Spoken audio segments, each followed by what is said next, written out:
Hi అండి, అందరికీ నమస్తే. Welcome back to Havisha vlogs. అందరూ ఎలా ఉన్నారు? నేనైతే చాలా బాగున్నా. శ్రావణ మాసం అయితే వచ్చేసింది. మరి ఈ శ్రావణ మాసంలో మన ఆడవాళ్ళకు ఎంతో ఇష్టమైన వరలక్ష్మి వ్రతం కూడా రాబోతుంది కదా.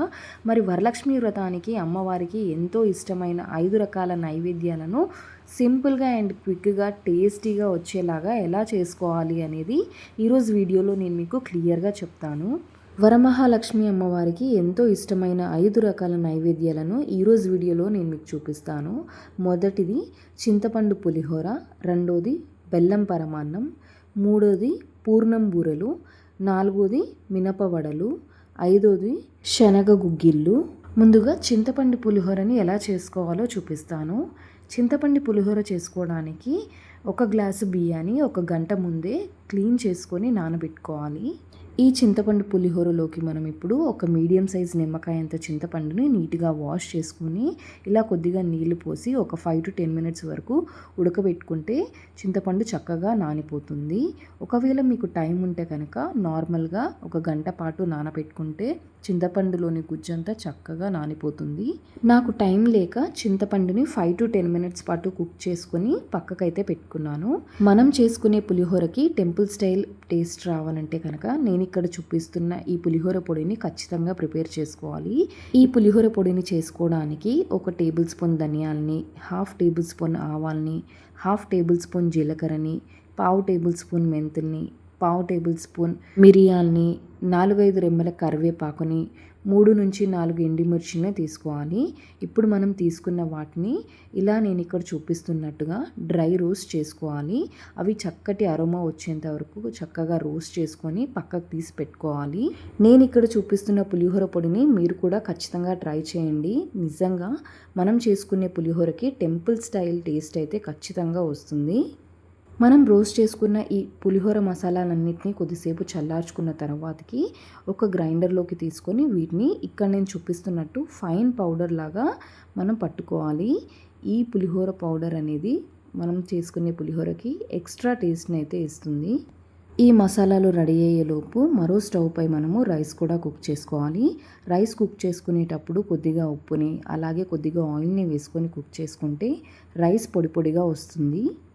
ఇప్పుడు మనం చింతపండు గుజ్జుని ఎలా ప్రిపేర్ చేసుకోవాలో చూద్దాము. ఇంతకుముందు మనము కుక్ చేసుకున్న చింతపండుని ఒక స్ట్రెయినర్ సహాయంతో కొద్దిగా నీళ్లు పోసుకుంటూ గుజ్జును సపరేట్ చేసుకోవాలి. ఇలా సపరేట్ చేసుకున్న గుజ్జుని స్టవ్ ఆన్ చేసి మనం ప్రిపేర్ చేసుకున్న ఈ చింతపండు గుజ్జుని పెట్టుకొని ఇందులోకి 1 టేబుల్ స్పూన్ ఉప్పుని కొద్దిగా పసుపుని వేసుకొని ఈ గుజ్జంతా దగ్గర పడేంత వరకు చక్కగా కుక్ చేసుకోవాలి. ఈ చింతపండు గుజ్జుని మనము లో ఫ్లేమ్లోనే కుక్ చేసుకోవాలి. ఒక 15 to 20 మినిట్స్ తర్వాత చూస్తే చింతపండు గుజ్జు ఇలా థిక్ కన్సిస్టెన్సీలోకి వస్తుంది. ఈ స్టేజ్లో మనము స్టవ్ ఆఫ్ చేసుకొని చింతపండు గుజ్జుని పక్కకు పెట్టుకోవాలి. ఇప్పుడు మనము కుక్ చేసుకున్న రైస్ని మరో గిన్నెలోకి ట్రాన్స్ఫర్ చేసి రైస్ అంతా పొడి పొడిలాడేలాగా చేసుకొని కొద్దిసేపు చల్లార్చుకోవాలి. రైస్ చల్లారేలోపు పులిహోరలోకి కావాల్సిన పోపుని ప్రిపేర్ చేసుకుందాం. ముందుగా స్టవ్ ఆన్ చేసి ప్యాన్ పెట్టుకొని ప్యాన్లోకి 3 నుంచి 4 టేబుల్ స్పూన్ల ఆయిల్ వేసుకొని ఆయిల్ బాగా హీట్ ఎక్కిన తర్వాతకి ఇందులోకి 100 గ్రాముల పల్లీలను ఇలా చక్కగా రోస్ట్ చేసుకోవాలి. ఇక్కడ నేను చూపిస్తున్నట్టు పల్లీలు స్ప్లిట్ అయ్యాయంటే పల్లీలు పర్ఫెక్ట్గా రోస్ట్ అయిపోయినట్టే. ఇలా రోస్ట్ అయిన పల్లీలను మనము రైస్లోకి ట్రాన్స్ఫర్ చేసుకోవాలి. ఇప్పుడు అదే ఆయిల్లో పోపు దినుసుల్ని అలాగే పచ్చిమిర్చిని, ఎండుమిర్చిని, కొద్దిగా కరివేపాకుని కూడా వేసుకొని చక్కగా ఇలా ఫ్రై చేసుకోవాలి. ఇవన్నీ చక్కగా ఫ్రై అయిపోయాక మనం ఇందాక చల్లార్చుకున్న రైస్లోనే కొద్దిగా పసుపు కూడా వేసుకొని బాగా మిక్స్ చేసుకొని ఇప్పుడు ఈ రైస్లోకి మనం ప్రిపేర్ చేసుకున్న చింతపండు గుజ్జును కూడా వేసుకొని బాగా కలుపుకోవాలి. ముందు మీరు కొద్దిగా చింతపండును వేసుకొని ఆ తర్వాత మీ టేస్ట్ని బట్టి చింతపండుని అడ్జస్ట్ చేసుకొని కూడా వేసుకోవచ్చు. ఇప్పుడు మనం వేసుకున్న చింతపండునంతా రైస్కి బాగా కలిసేలాగా కలుపుకోవాలి. ఇదే స్టేజ్లో మనము ప్రిపేర్ చేసుకున్న పులిహోర పొడిని కూడా వేసుకొని చక్కగా మిక్స్ చేసుకోవాలి. ఈ పులిహోరని మిక్స్ చేసేటప్పుడు నేను ఇక్కడ చూపిస్తున్నట్టు గిన్నె కొనల నుంచి చక్కగా కలుపుకోవాలి. ఎలా పడితే అలా కలిపితే కనుక రైస్ అంతా మెత్తబడే ఛాన్స్ ఉంటుంది. చింతపండు గుజ్జు, పులిహోర పొడి బాగా కలిసిపోయిన తర్వాతకి ఇందులోకి మనము ప్రిపేర్ చేసుకున్న పోపును కూడా వేసుకొని ఇదంతా ఒకసారి చక్కగా కలిసేలాగా మిక్స్ చేసుకోవాలి. అంతే అండి, మనకు టెంపుల్ స్టైల్ పులిహోర అయితే రెడీ అయిపోతుంది. నిజంగా టేస్ట్ అయితే చాలా బాగుంటుంది. మన రెండో ప్రసాదం బెల్లం పరమాన్నం. బెల్లం పరమాన్నం పర్ఫెక్ట్గా రావాలంటే ఎలా చేసుకోవాలో సింపుల్గా చూపిస్తాను, వచ్చేసేయండి. ఈ బెల్లం పరమాన్నం చేసుకోవడానికి 1 గంట ముందు ఒక గ్లాస్ రైస్ని నీట్గా క్లీన్ చేసుకొని నీళ్లు పోసుకొని నానబెట్టుకోవాలి. ఈ రైస్ చక్కగా నానిపోయేంత వరకు మనం ఎసరునైతే ప్రిపేర్ చేసుకోవాలి. ముందుగా స్టవ్ ఆన్ చేసి ఇలాంటి మందపాటి గిన్నె పెట్టుకొని గిన్నెలో 1 గ్లాస్ రైస్కి 2.5 గ్లాసుల నీళ్లు పోసుకొని ఈ నీళ్లు తెరల కాగేంత వరకు వాటర్ని అయితే బాయిల్ అవ్వనివ్వాలి.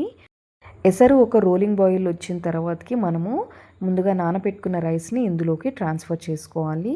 ఒకసారి రైస్ని అంతా వేసుకొని చక్కగా మిక్స్ చేసుకొని మూత పెట్టేసుకొని ఒక 5 to 10 మినిట్స్ వరకు కుక్ చేసుకోవాలి. 5 to 10 మినిట్స్ తర్వాత మూత ఓపెన్ చేసి చూస్తే ఇక్కడ చూసారు కదా, మరో 70 to 80% ఎసరు అయితే ఉండిపోయింది. రైస్ ఇంకొద్దిగా కుక్ అవ్వాలి. మరో 4 to 5 మినిట్స్ వరకు రైస్ని కుక్ చేసుకుంటే ఇక్కడ చూసారు కదా, ఆల్మోస్ట్ ఎసరంతా కూడా ఇంకిపోయింది.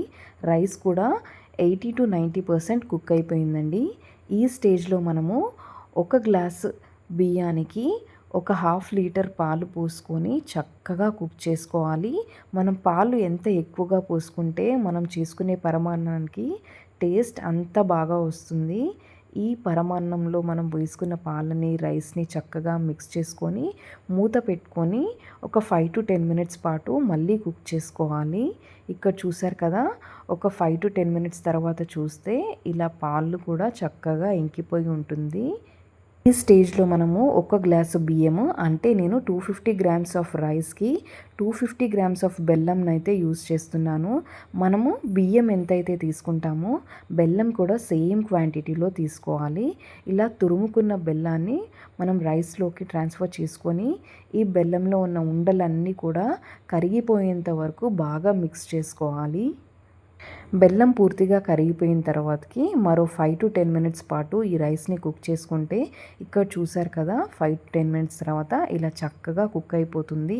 ఇలా వచ్చింది అని అంటే మనకు బెల్లం పరమాన్నం అయితే ఆల్మోస్ట్ రెడీ అయిపోయినట్టే అండి. ఈ స్టేజ్లో మనము కొద్దిగా యాలకుల పొడిని కూడా వేసుకొని చక్కగా మిక్స్ చేసుకొని మరో ఒక 3 to 4 మినిట్స్ పాటు కుక్ చేసుకున్నామంటే మనకు టేస్టీగా ఉండే బెల్లం పరమాన్నం అయితే రెడీ అయిపోతుంది. బెల్లం పరమాన్నం నేను ఇక్కడ చూపిస్తున్న కన్సిస్టెన్సీలో ఉంటే టేస్ట్ చాలా బాగుంటుంది.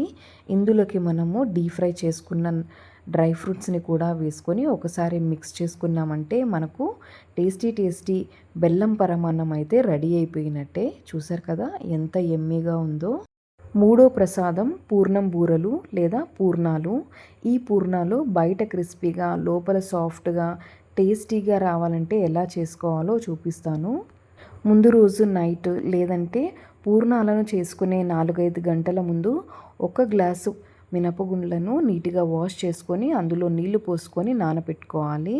అలాగే మరో గిన్నెలో 1 గ్లాసు మినపగుండ్లకి 1.5 గ్లాసుల బియ్యం పోసుకొని నీట్గా వాష్ చేసుకొని నీళ్లు పోసుకొని నానబెట్టుకోవాలి. నేను ముందు రోజు నైటే ఈ మినపగుండ్లను బియ్యాన్ని సపరేట్గా నానబెట్టుకున్నాను. నెక్స్ట్ డే మార్నింగ్ చూస్తే మినపగుండ్లు బియ్యం చక్కగా ఇలా నానిపోయి ఉంటాయి. ఇప్పుడు మనం ఇందులోని నీళ్ళను తీసేసి మరో నీళ్ళతో క్లీన్ చేసుకొని సపరేట్గా ఈ మినపగుండ్లని బియ్యాన్ని బ్లెండ్ చేసుకోవాలి. ముందుగా నేను మిక్సీ జార్లోకి మినపగుండ్లను వేసుకొని ఇందులో కొద్దిగా నీళ్ళు పోసుకొని నేను ఇక్కడ చూపిస్తున్న కన్సిస్టెన్సీలో అయితే మిక్స్ చేసుకోవాలి. చూసారు కదా, ఈ మినపగుండ్ల మిక్స్ అనేది చాలా స్మూత్గా ఉండాలి. దీన్ని మనం మరో బౌల్లోకి ట్రాన్స్ఫర్ చేసుకొని పక్కకు తీసి పెట్టుకోవాలి. ఇప్పుడు మనము అదే మిక్సీ జార్లో నానబెట్టుకున్న బియ్యాన్ని కూడా వేసుకొని కొద్దిగా నీళ్లు పోసుకొని చక్కగా మిక్సీ పట్టేసుకోవాలి. ఈ బియ్య పిండిని మిక్సీ పట్టేటప్పుడు ఇక్కడ నేను చూపిస్తున్నట్టు లైట్గా బరక్గా ఉండాలి, మన చేతుకు తగిలేలాగా ఉండాలి. అలా అయితే మనము పూర్ణాలు చేసుకునేటప్పుడు పూర్ణాలు చాలా క్రిస్పీగా వస్తాయి. ఇప్పుడు మనము మిక్స్ చేసుకున్న ఈ బియ్య పిండిని కూడా మినపగుండ్లు ప్రిపేర్ చేసుకున్న పిండిలోకి ట్రాన్స్ఫర్ చేసుకోవాలి. ఇక్కడ చూసారు కదా, రెండింటిని మిక్స్ చేసుకున్న తర్వాతకి మనకు పూర్ణాల బ్యాటర్ అయితే ఇలా కన్సిస్టెన్సీలో అయితే రావాలి. మనం స్పూన్తో పిండిని తీసినట్టయితే అది మరీ జారుగా పడకుండా మరీ థిక్గా కాకుండా ఉండాలి. నాకు ఇక్కడ కొద్దిగా థిక్ అనిపించి నీళ్లు పోసుకొని మళ్ళీ మిక్స్ అయితే చేసుకున్నాను. ఇప్పుడు మీకు పూర్ణాల స్టఫింగ్ ఎలా ప్రిపేర్ చేసుకోవాలో చూపిస్తాను.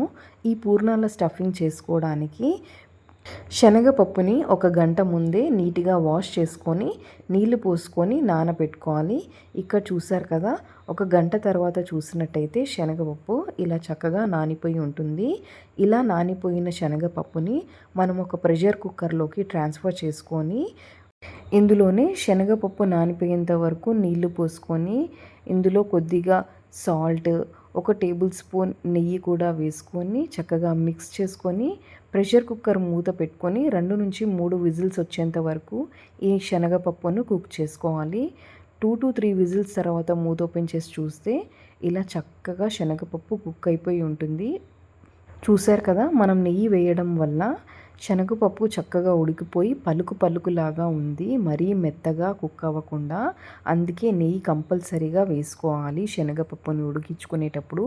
ఇలా ఉడికించుకున్న శనగపప్పుని మనము ఒక మిక్సీ జార్లోకి ట్రాన్స్ఫర్ చేసుకొని చక్కగా మిక్సీ పట్టేసుకోవాలి. ఇక్కడ నేను చూపిస్తున్నట్టు పూర్ణాల మిక్స్ని మరీ మెత్తగా కాకుండా మరీ బరకగా కాకుండా ఇలా అయితే ఉండాలి. ఇలా ఉంటే మనకు పూర్ణాలు తినేటప్పుడు చాలా చక్కగా మంచి టేస్ట్తో ఉంటుంది. ఇలా ప్రిపేర్ చేసుకున్న పూర్ణాన్ని పక్కకు తీసి పెట్టుకోవాలి. ఇప్పుడు మనం స్టవ్ ఆన్ చేసుకొని శనగపప్పు ఉడికించుకున్న ప్రెషర్ కుక్కర్నే పెట్టుకొని ప్రెషర్ కుక్కర్లో 1 గ్లాసు మినపగుండ్లకి 1 గ్లాసు బెల్లం వేసుకొని ఇందులో కొద్దిగా నీళ్లు పోసుకొని బెల్లం అంతా కరిగేంత వరకు చక్కగా కుక్ చేసుకోవాలి. ఈ బెల్లం మనకు కరిగిపోతే సరిపోతుందండి, ఎలాంటి పాకం అవసరం లేదు. ఇక్కడ చూసారు కదా, బెల్లం పర్ఫెక్ట్గా కరిగిపోయింది. ఈ స్టేజ్లో మనం ముందుగా ప్రిపేర్ చేసుకున్న పూర్ణాల మిక్స్ని వేసుకొని ఈ బెల్లాన్ని పూర్ణాల మిక్స్ని బాగా కలిసేలాగా మిక్స్ చేసుకోవాలి. ఇక్కడ చూసారు కదా, మనమైతే ఇలా బెల్లాన్ని పూర్ణాల మిక్స్ని బాగా మిక్స్ చేసుకోవాలి. ఈ మిక్స్ని మనము ఒక 5 to 10 మినిట్స్ పాటు మిక్స్ చేస్తూనే ఉండాలండి. మిక్స్ చేయడం ఆపేస్తే కనుక కింద అడుగంటిపోతుంది.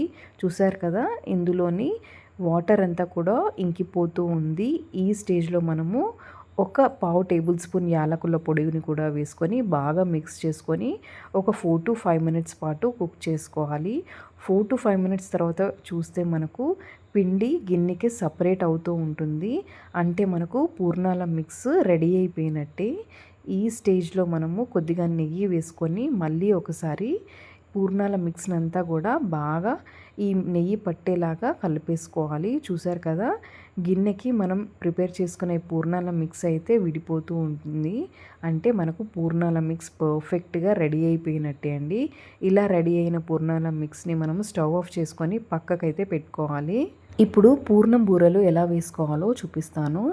మనం ముందుగా ప్రిపేర్ చేసుకున్న పూర్ణాల బ్యాటర్లోకి ఒక 1/2 టేబుల్ స్పూన్ సాల్ట్ని, 1 టేబుల్ స్పూన్ బెల్లాన్ని, కొద్దిగా వంట సోడాని కూడా వేసుకొని ఇవన్నీ బాగా కలిసేలాగా మిక్స్ చేసుకోవాలి. ఇక్కడ చూసారు కదా, పూర్ణాల బ్యాటర్ మనకు ఈ కన్సిస్టెన్సీలో ఉంటే పూర్ణం చాలా పర్ఫెక్ట్గా వస్తుంది. ఇప్పుడు మనం చల్లార్చుకున్న పూర్ణం స్టఫింగ్ని ఇక్కడ కొద్దిగా తీసుకొని ఇలా రౌండ్ ముద్దల్లాగా చేసుకొని పక్కకైతే పెట్టుకోవాలి. ఇలా ఒకేసారి బాల్స్ లాగా చేసుకోవడం వల్ల మనం పూర్ణంని చాలా త్వరగా చేసుకోవచ్చు. ఇలా ప్రిపేర్ చేసుకున్న ఈ పూర్ణాల బాల్స్ని పిండిలోకి ఇలా కోట్ చేసుకోవాలి. ఇక్కడ నేను చూపిస్తున్నట్టు ఈవెన్గా పిండిని ఈ పూర్ణం మిక్స్కి పట్టించామంటే మనకు పూర్ణం పర్ఫెక్ట్గా వచ్చి చక్కగా కుక్ అవుతుంది. నేను ఆల్రెడీ స్టవ్ ఆన్ చేసుకొని ప్యాన్లో నెయ్యి వేసుకొని హీట్ చేసుకొని ఉన్నాను. ఈ పూర్ణాలను వేసుకునేటప్పుడు ఆయిల్ చాలా వేడిగా ఉండాలి. ఇలా మనం కోట్ చేసుకునే ఈ పూర్ణాలని వేడిగా ఉన్న ఈ ఆయిల్లోకి వేసుకోవాలి. చూసారు కదా, మనం అటు ఇటు ఫ్లిప్ చేసుకుంటూ పూర్ణాలను ఈవెన్గా కుక్ చేసుకోవాలి. ఒక 5 to 10 మినిట్స్లోనే పూర్ణాలు చక్కగా కుక్ అయిపోతాయి. నేను ఇక్కడ చూపిస్తున్నట్టు లైట్ గోల్డెన్ కలర్లోకి వచ్చాయంటే మన పూర్ణాలు రెడీ అయిపోయినట్టే. చూసారు కదా, పూర్ణాలను చాలా సింపుల్గా చేసుకోవచ్చు. మన 4వ ప్రసాదం మినప వడలు. ఈ మినపవడలు కూడా చాలా సింపుల్గా చేసుకోవచ్చు. ఈ మినపవడలు చేసుకోవడానికి ముందు రోజు నైటే నేను 2 గ్లాసుల మినపగుండ్లను నీట్గా వాష్ చేసుకొని ఇందులో నీళ్లు పోసుకొని ఓవర్ నైట్ నానబెట్టుకున్నాను. మార్నింగ్ లేసి చూస్తే ఇలా చక్కగా మినపగుండ్లు అయితే నానిపోయి ఉంటాయి. ఈ మినపగుండ్లను మనము ఒక మిక్సీ జార్లోకి ట్రాన్స్ఫర్ చేసుకొని కొద్దిగా నీళ్లు పోసుకొని నేను ఇక్కడ చూపిస్తున్నట్టు ఇలా థిక్ కన్సిస్టెన్సీలోనే బ్యాటర్ ఉండాలి. మనకు వడలు వేసుకోవడానికి ఏ మాత్రం లూజ్గా బ్యాటర్ అయినా సరే మనకు మినప వడలు అస్సలు సరిగా రావండి. అందుకే ఇందులో కొద్దిగా నీళ్ళను వేసుకుంటూ పిండిని చూసుకుంటూ ఈ కన్సిస్టెన్సీలో వచ్చేలాగా మనం బ్యాటర్ని రెడీ చేసుకోవాలి. బ్యాటర్ ఇలా థిక్గా ఉంటే వడలు చాలా పర్ఫెక్ట్గా వస్తాయి. ఇలా ప్రిపేర్ చేసుకున్న బ్యాటర్లోకి ఒక 1/2 టేబుల్ స్పూన్ జీలకర్రని 2 రెమ్మల కరివేపాకుని ఫైన్గా చాప్ చేసుకొని ఇందులో వేసుకోవాలి. కొద్దిగా సాల్ట్ని అలాగే కొద్దిగా వంట సోడాని కూడా వేసుకొని బాగా మిక్స్ చేసుకోవాలి. ఇలా మనకు వడల బ్యాటర్ అయితే రెడీ అయిపోయినట్టే. ఇప్పుడు మనం స్టవ్ ఆన్ చేసుకొని ప్యాన్ పెట్టుకొని ప్యాన్ బాగా హీట్ ఎక్కిన తర్వాతకి అందులో ఆయిల్ వేసుకొని ఆయిల్ కూడా బాగా హీట్ ఎక్కిన తర్వాతకి ఇప్పుడు మనం వడలను అయితే వేసుకోవాలి. మనం వడలను ప్రిపేర్ చేసుకునే ముందు మరో బౌల్లో ఇలా నీళ్ళను పెట్టుకొని మన అరచేతులను ఈ నీళ్ళలో డిప్ చేసి బ్యాటర్ని తీసుకొని ఇలా వడలాగా చేసుకొని వేడి ఆయిల్లో డ్రాప్ చేసుకోవాలి. ఇలాగే రిమైనింగ్ పిండితోని వడలన్నీ కూడా వేసుకోవాలి. ఇలా వేసుకున్నాక మనం వడలని అటు ఇటు ఫ్లిప్ చేసుకుంటూ వడలు లైట్ గోల్డెన్ బ్రౌన్ కలర్లోకి వచ్చేంత వరకు కుక్ చేసుకోవాలి. మీకు ఈ మినప వడలను చేత్తో వేయడం రాకపోతే గనక ఒక పాలిథిన్ పేపర్ మీద అయినా కూడా ఈ వడలను చేసుకొని వేసుకోవచ్చు. వడలన్నిటినీ ఆయిల్లో డ్రాప్ చేసుకున్నాక వడలను అటు ఇటు ఫ్లిప్ చేసుకుంటూ ఈవెన్గా కుక్ చేసుకోవాలి. ఇలా లైట్ గోల్డెన్ బ్రౌన్ కలర్లోకి వచ్చాయంటే మనకు వడలు రెడీ అయిపోయినట్టే. ఈ స్టేజ్లో మనము వడలను మరో గిన్నెలోకి ట్రాన్స్ఫర్ చేసుకుంటే క్రిస్పీగా ఉండే వడలు రెడీ అయిపోతాయి. చూసారు కదా ఎంత పర్ఫెక్ట్గా వచ్చాయో. టేస్ట్ కూడా చాలా పర్ఫెక్ట్గా ఉంటుంది. మీరు కూడా ఖచ్చితంగా ట్రై చేయండి. మన 5వ ప్రసాదం శనగ గుగ్గిళ్ళు. వరలక్ష్మి వ్రతంలో కంపల్సరీ ఉండాల్సిన ప్రసాదం శనగ గుగ్గిళ్ళండి. ఈ శనగ గుగ్గిళ్ళను చేసుకోవడానికి ముందు రోజు నైటే 2 గ్లాసుల శనగలను నీట్గా వాష్ చేసుకొని అందులో నీళ్లు పోసుకొని ఓవర్ నైట్ నానబెట్టుకోవాలి. నెక్స్ట్ డే మార్నింగ్ లేచి చూస్తే ఈ శనగలు చక్కగా నానిపోయి ఉంటాయి. ఇప్పుడు ఒక ప్రెషర్ కుక్కర్ తీసుకొని ఈ ప్రెషర్ కుక్కర్లోకి మనం ఓవర్ నైట్ నానబెట్టుకున్న శనగల్ని ట్రాన్స్ఫర్ చేసుకోవాలి. ఇందులోకి మనము ఈ శనగలు నానేంత వరకు నీళ్లు పోసుకొని ఇందులోనే కొద్దిగా సాల్ట్ కూడా వేసుకొని ప్రెషర్ కుక్కర్ మూత పెట్టుకొని 2 నుంచి 3 విజిల్స్ వచ్చేంత వరకు ఈ శనగలను అయితే కుక్ చేసుకోవాలి. 3 విజిల్స్ తర్వాత మూత ఓపెన్ చేసి చూస్తే శనగలు అయితే చాలా పర్ఫెక్ట్గా కుక్ అయిపోతాయి. శనగలు కుక్ అయ్యాయో లేదో మీకు తెలవాలంటే ఒక గింజను తీసుకొని మన చేతి వేళ్ళతో క్రష్ చేసామంటే ఇలా మెత్తగా అయిపోవాలి. అంటే మనకు శనగలు పర్ఫెక్ట్గా ఉడికిపోయినట్టే అండి. అంతే, మనకు శనగ గుగ్గిళ్ళు అయితే రెడీ అయిపోయినట్టే. నేనైతే శనగ గుగ్గిళ్ళను డైరెక్ట్గా ఇలా ఉడకబెట్టి ప్రసాదంగా సమర్పిస్తాను. ఇంకొంతమంది తాలింపు కూడా వేసుకుంటారు, అది ఆప్షనల్. చూశారు కదా, వరలక్ష్మి అమ్మవారికి ఎంతో ఇష్టమైన 5 రకాల నైవేద్యాలను చాలా సింపుల్గా, క్విక్గా అండ్ టేస్టీగా ఎలా చేసుకోవాలి అనేది మీరు కూడా ఈ వరలక్ష్మి వ్రతానికి అమ్మవారికి ఈ ప్రసాదాలను చేసి సమర్పించండి. Thank you for watching.